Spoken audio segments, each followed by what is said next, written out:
कि आज आप देखते हो कि गरीबों के बच्चों को, प्रतिभाशाली बच्चे हैं, नौकरियां उनको मिलती हैं। पहले होता क्या था, गरीब का मेरिट वाला प्रथम श्रेणी पास वाला बच्चा रोता रहता था और नेता का रिश्तेदार या कोई पैसे वैसे देके नौकरियां ढप लेता था। पिछली सरकार से दुगनी नौकरी हमने दी है। अभी मैं पिछले दिनों नौकरी भर्ती हुई, लोहारू हल्के के 21 में 4 बच्चे निकले हैं, लड़कियां। ऐसा पहले कभी नहीं होता था।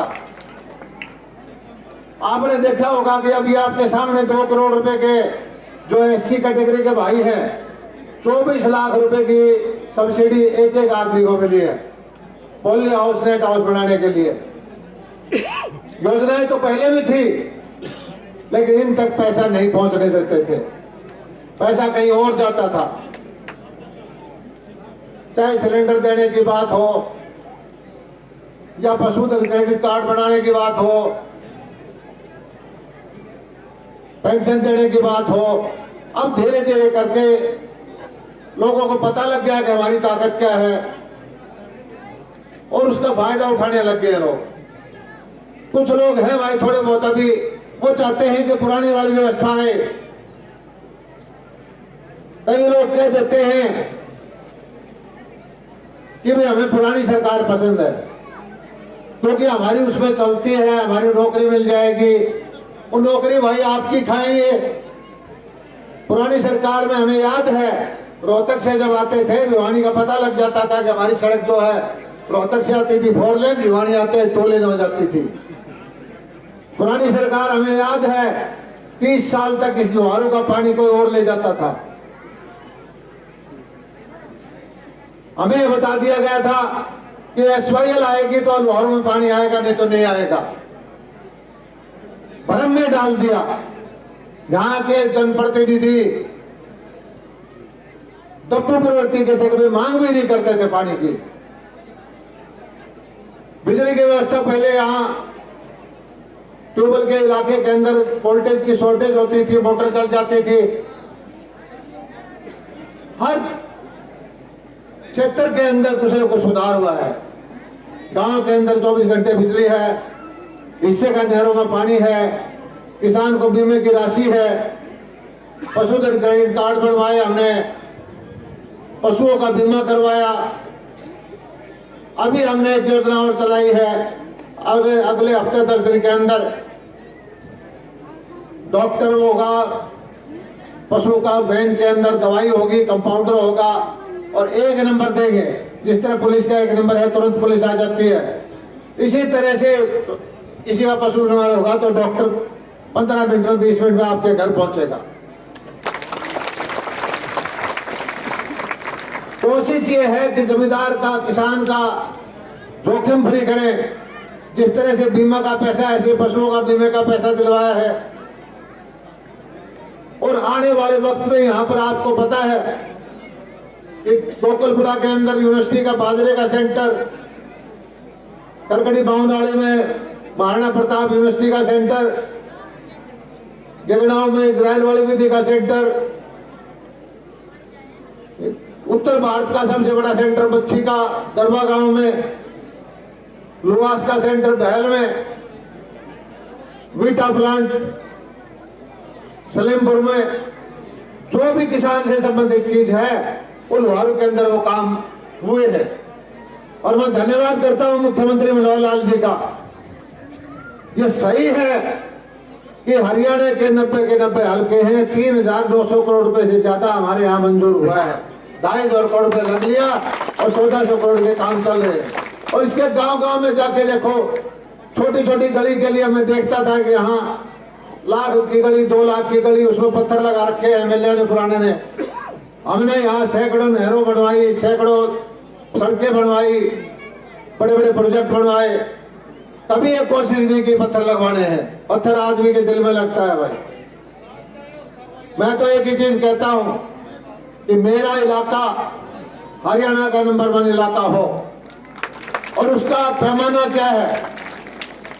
उत्तर हरियाणा है, कुरुक्षेत्र करनाल के अंदर जमीन के ठेके का रेट है 70,000 रुपए, 60,000 रुपए किला। यहाँ पर मैं जब आया था तो 5,000 7,000 रुपए में किला ठेका भी नहीं लेता था।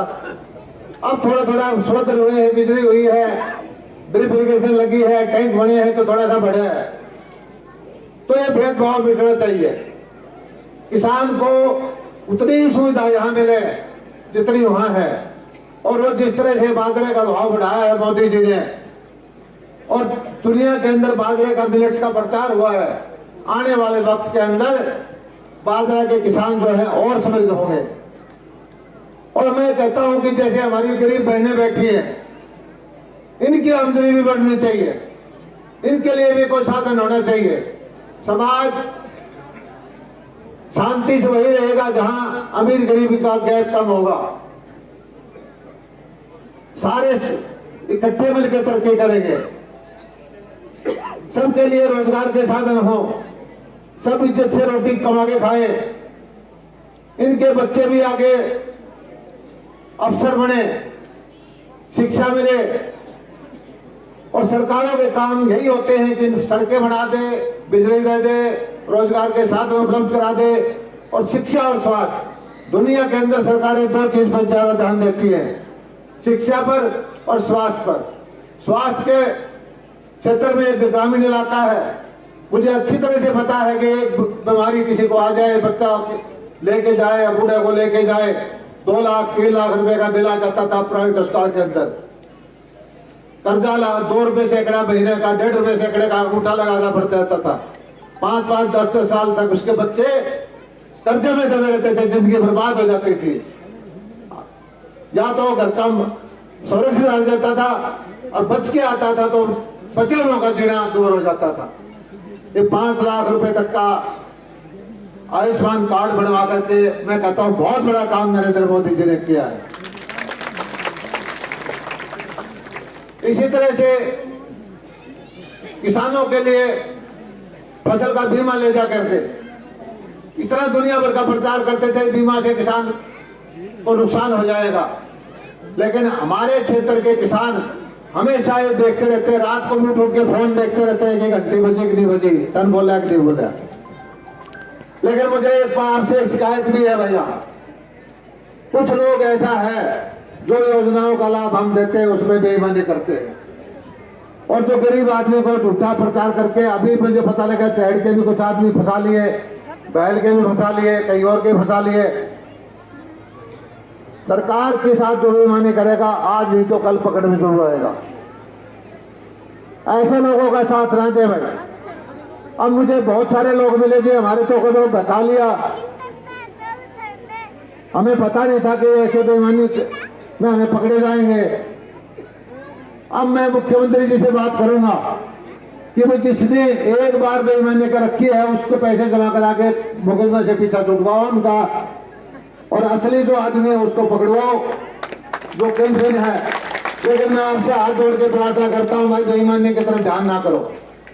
अब मुझे संकट यह हो गया कि इस बार जो बाजरे का पैसा डालना था उसमें भी बहुत बड़ा घपला कर रखा है, और जिसको मिलना चाहिए था उसका पैसा हमने रोकना पड़ गया। क्योंकि अगर वो पैसा डाल दिया, ज्यादा घपला हो गया तो फिर हम भी फंस जाएंगे। यहाँ टेक्नोलॉजी में सीएससी वाले कई कुछ भाई ऐसे हैं जो बेईमानी करते हैं।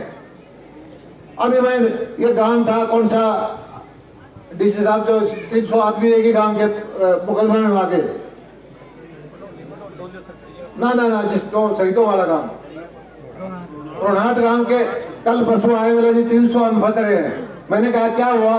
बोले एक आदमपुर हल्के का आया था और हमारे सर के 20-20 हजार रुपए का खाता में डलवा के कटवा ले गया।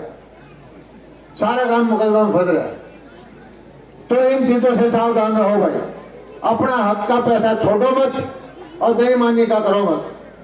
सरकार पूरी कोशिश कर रही है इन बेईमानी से लड़ाई लड़े, लेकिन जनता का सहयोग इसमें बहुत जरूरी है। कुछ लोग जो टेक्नोलॉजी का माध्यम से किसी और माध्यम से बेईमानी करते हैं, लेकिन बेईमानी कोई हल्के में आपका विधायक छोड़ेगा नहीं। देर हो सकती है, किसी को बख्शा नहीं जाएगा।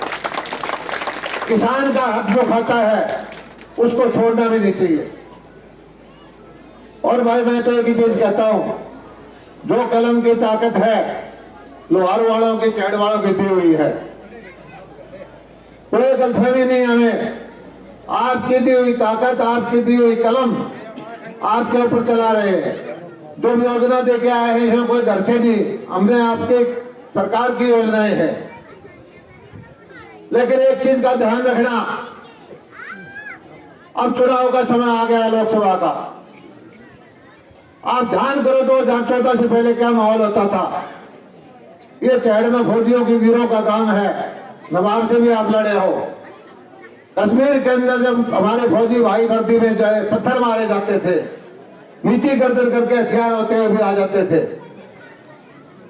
ये कांग्रेस वाले लोग कहते थे धारा 370 समाप्त हो जाएगी, खून की नदियां बह जाएंगी, बम ब्लास्ट होते थे। आज जहां भी बात होती है भारत की बात होती है।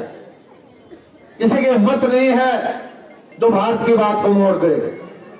युद्ध के अंदर भी, यूक्रेन और रूस के युद्ध के अंदर लड़ाई बंद करके 25,000 बच्चे हमारे निकले। आज पाकिस्तान में भुखमरी फैली हुई है। बात पाकिस्तान करता था कि भारत वाले कश्मीर को वहां मिलाएंगे। आज वहां वाले कश्मीर वाले लोग कहते हैं कि हमें भारत में मिलना है। पहली बार हम देख रहे हैं भारत के दुश्मन, चाहे वो अमेरिका में हो, चाहे कनाडा में हो, चाहे पाकिस्तान में हो, खबर आती है कोई जहर खा के मर गया, कोई गोली खा के मर गया। ये पहली बार हो रहा है तो उनके घर में जाके मार के आते हैं। वो यहाँ बम ब्लास्ट करने नहीं आते, उनका इलाज वहां जहां बैठे वही हो रहा है। यह आपके वोट की ताकत है। लोगों, गलती नहीं करनी है। हमें एक बार मोदी जी की फिर जरूरत है अगले 5 साल के लिए। ये लोग गठबंधन बना रहे हैं और ये कहते हैं कि भाई मोदी जी को रोकना है। ये कभी ये नहीं कहते कि गरीबों के लिए क्या करना है। विपक्षी पार्टियां, कांग्रेस वाले ये नहीं कहते किसानों के लिए क्या करना है। एक काम कहते हैं कि मोदी जी को रोकना है, जैसे मर्जी रोको, एक हो जाओ। लेकिन मोदी जी इन लोगों के दिल में है, माताओं बहनों के दिल में बैठे हैं। इनके रोकने से नहीं रुकेगा। भारत का परचम दुनिया के अंदर लहराएगा। आज सारी दुनिया मांगती है कि सबसे तेज गति से अर्थव्यवस्था को चल रही है तो भारत की अर्थव्यवस्था है। और आने वाले वक्त में मैं कहता हूं भारत की ताकत इतनी बढ़ जाएगी कि दुनिया के देशों को बॉर्डर खोलने पड़ेंगे। हमारे युवाओं को रोजगार की जरूरत वहां बुला के देंगे। जिस तरह से WTO साइन कर रखा है कि एक दूसरे को बाध्यता ला रखी है, हमारे देश की ताकत बढ़ेगी तो हमारे युवाओं के लिए भी सारे दुनिया के जो विकसित देश है वो बॉर्डर खोलेंगे। एक यही तरीका है। तो मैं आप लोगों से प्रार्थना करता हूं कि अप्रैल में चुनाव शुरू हो जाएंगे। जिस तरह से आपने 2 बार मोदी जी को आशीर्वाद दिया है, एक बार फिर मोदी जी को आशीर्वाद देना है। और जो सेवा आपकी से मेरे से बन सकेगी मैं आपकी सेवा करता रहूंगा। जो मान सम्मान दिया चैड़ ने, जो स्वागत किया है, सिर झुका के आपको नमन करता हूं। माताओं को, बहनों को, भाइयों को। और भाई मैं तो एक चीज बताता हूं, जिसने वोट दिया उसका भला, नहीं दिया उसका भी भला। कोई वोट्स की राजनीति नहीं करता, कोई भेदभाव नहीं करता, कोई थाना तहसील नहीं करता। मैं तो एक ही चीज कहता हूं भाई कि जो सेवा करवा सकते हो करवाओ। ये कलम आपकी दी हुई है, इस कलम से जो फायदा उठा सकते हो उठाओ। इतनी बात कह के मैं आपका बहुत बहुत शुक्रिया करता हूँ। और ये गौशाला के में था, वो गौशाला की चेक तो लाओ भाई। दीदी कल 3-4 दिन से गौशाला में बहुत सारा पैसा दिया था, यहाँ की गौशाला का भी चेक होगा।